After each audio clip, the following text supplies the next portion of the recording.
कहते हैं ना कि बड़ी बेपरवाह हो गई है जिंदगी आजकल। इधर तो कभी उधर निकल पड़ती है, आवारगी में इस कदर गुम हुई है, अपनी राह मंजिल को भूल पड़ती है। जी हाँ, कुछ यही हाल इस वक्त हमारे बिहारी बाबू यानी ईशान किशन का हो चला है। ऐसा लग रहा है कि टीम इंडिया के इस युवा विकेटकीपर बल्लेबाज को इसकी बेपरवाही ले डूबेगी। कहा जाए तो टैलेंट की कोई कमी नहीं, परफॉर्मेंस भी शानदार, लेकिन ऐसा लग रहा है जैसे किसी की नजर लग गई है इस खिलाड़ी को। गलती पर गलती किए जा रहा है ये खिलाड़ी। इस वक्त हमारे बिहारी बाबू के सितारे गर्दिश में, लेकिन इसके जिम्मेदार वो खुद ही है। पहले तो जल्दबाजी में लिया गया डिसीजन इनके गले की फांस बन गया, फिर सोहबत भी कहा जाए तो सीनियर की ऐसी मिली कि अब तो करियर पर सवाल उठ रहा है। दोस्तों, साउथ अफ्रीकी दौरे से ही इनकी परेशानियों में इजाफा होने लगा है। पहले तो ये जनाब खुद ही परेशान होकर क्रिकेट से छुट्टी ले डाली, फिर जब भारत आए तो इन्हें मुंबई इंडियंस के कप्तान की छत्र छाया मिली।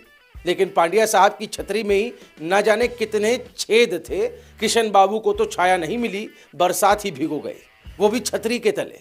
साउथ अफ्रीका से शांति की तलाश में किशन बाबू इंडिया आए थे, फिर अपने ही कोच यानी टीम इंडिया के कोच की बातों को अनदेखा कर दिया। यहां तक कि बीसीसीआई की बातें भी इन्होंने अनसुनी कर डाली। नतीजा सबको पता है, इनका सेंट्रल कॉन्ट्रैक्ट ही छिन गया। चले थे अपने मुंबई के नए कप्तान के राइट हैंड बनने, बीसीसीआई ने इन्हें टीम से ही लेफ्ट कर दिया। ऐसे हालात में तो आंखें खुली जानी चाहिए थी, उम्मीद भी यही थी, लेकिन किशन बाबू ऐसे ही सुर्खियों में नहीं रहते। फिर कर दिया कांड, एक ऐसी गलती कर दी कि फिर से ये बीसीसीआई के निशाने पर आ गए।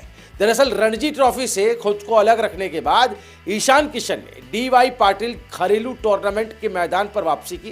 किशन बाबू की यहाँ वापसी तो कुछ खास नहीं रही, फिर भी ये सुर्खियों में रहे। इस बार उनके हेलमेट से गलती हो गई। ईशान ने मैच में उस हेलमेट का इस्तेमाल किया जिस पर बीसीसीआई का लोगो लगा था। जनाब की ये लापरवाही अब उन्हें मुश्किल में डाल सकती है। आपको बता दें कि बीसीसीआई ने हेलमेट को लेकर कुछ साल पहले ही सख्त नियम बनाए हैं। कोई भी खिलाड़ी डोमेस्टिक क्रिकेट में किसी भी मुकाबले में बीसीसीआई के लोगों के साथ लगे हेलमेट और टीम इंडिया की जर्सी का इस्तेमाल नहीं कर सकता। अगर कोई खिलाड़ी टीम इंडिया के द्वारा मिले हेलमेट को डोमेस्टिक क्रिकेट में मुकाबले में पहनता है तो उसे टेप लगाकर लोगों को छिपाना पड़ता है, जो कि ईशान ने नहीं किया। आपको बता दें कि ईशान के अलावा तिलक वर्मा ने भी टीम इंडिया से मिले हेलमेट का इस्तेमाल किया, लेकिन उन्होंने लोगों को अपने टेप से छिपा लिया था। लेकिन हमारे किशन बाबू ने इसकी अनदेखी की। ऐसे में बोर्ड अब ईशान की इस गलती पर बड़ा फैसला, कड़ा फैसला ले सकता है। लेकिन सवाल ये उठता है दोस्तों कि ईशान टीम इंडिया के लिए उतने नए नहीं हैं, फिर उन्हें इस नियम का पता क्यों नहीं चला? अगर चला तो साफ है कि उन्होंने नियम की साफ तौर पर अनदेखी की। ऐसे भी भला क्या बेख्याली जो गलती पर गलती किए जा रहे हैं बाबू। ये भी सवाल उठता है कि आखिर ईशान किसकी सोहबत में पड़ गए हैं। हाल फिलहाल देखा जाए तो वो पांड्या ब्रदर्स के साथ देखे गए।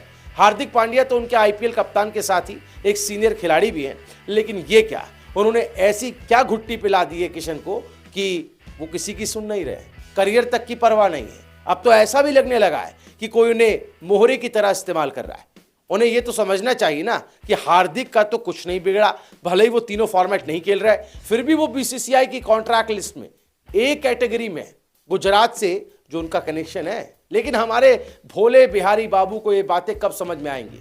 उनके गुरु का तो कुछ नहीं बिगड़ा, लेकिन चेले ने ये कैसी गुरु दक्षिणा दे डाली जिसने उसके करियर पर ही ग्रहण लगा दिया। सवाल तो उठेगा ही, आखिर पांड्या बीसीसीआई के इतने चहेते क्यों हैं? श्रेयस अय्यर ने तो टीम इंडिया के लिए तीनों ही फॉर्मेट में अपना खास योगदान दिया, एक बहानेबाजी उन्हें ले डूबी, जबकि वर्ल्ड कप में वो टीम इंडिया के अहम खिलाड़ी थे।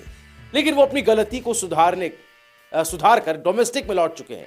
लेकिन किशन बाबू क्यों नहीं समझ रहे? ये एक बड़ा सवाल है। आखिर ईशान किशन किसके मोहरे बने हुए हैं और कौन ऐसी ओछी बाजी चल रहा है? इस पर आपका ख्याल क्या है? कमेंट कर हमें जरूर बताएं। देखते रहिए भारत पॉजिटिव।